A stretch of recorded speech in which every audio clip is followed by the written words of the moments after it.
But most people do not realize this entire town is built on top of one of the single largest quartz crystal mineral deposits, according to Geological Survey, anywhere in the world.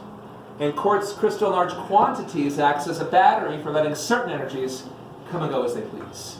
Now there's three types of hauntings. There's a residual haunting, an intelligent haunting, and a poltergeist haunting.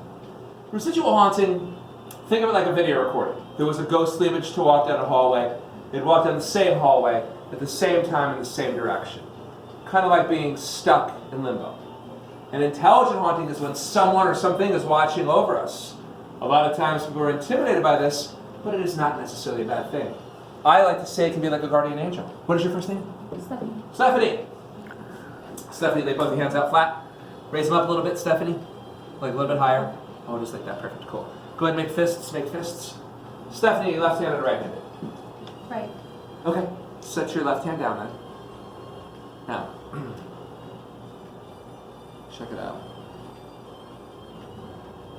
I like to say that's an offering to the spirits. You see the X I just drew on my hand? Yes, sir. The spirits are present.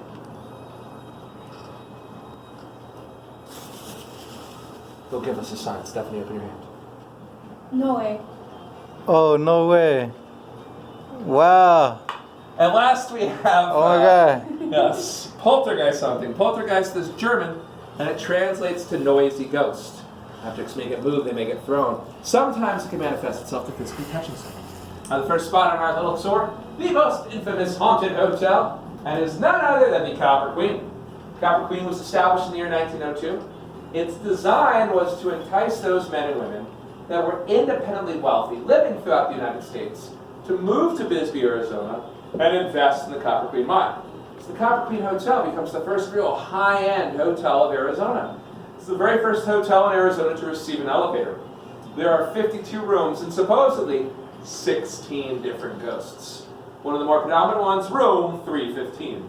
Julia Lowell's room. Julia Lowell was a lady of the evening, also known back then as a soiled dove. And her father was a front desk manager. He was not comfortable with his daughter working the streets, so he got her a room. This worked out well for quite some time, but Julia happened to fall in love with one of these aristocratic gentlemen. And upon professing her love to him, he said, "I can't be seen with you on the streets. What would people say?" This devastated Julia. She suffered a severe bout of melancholia, ended up taking her own life and hanging herself in that room. Oh, man. To this day, when men spend the night alone in that room, they sometimes feel their sheets being pulled, their feet being tickled. Sometimes it feels like somebody just lied down in the bed next to them. As I like to say to my girlfriends, technically it's not cheating if it's a ghost. That brings us to the most active poltergeist in the Copper Queen. That is none other than a little boy named Billy. Billy tragically drowned in the San Pedro River in the 1930s. And his mother was a housekeeper. And he literally grew up playing day in, day out in the Copper Queen. So this is an actual death placard of his. A lot of times when someone dies suddenly or tragically, their spirit wants to go back to a place of comfort or familiarity. And that is the case with Billy.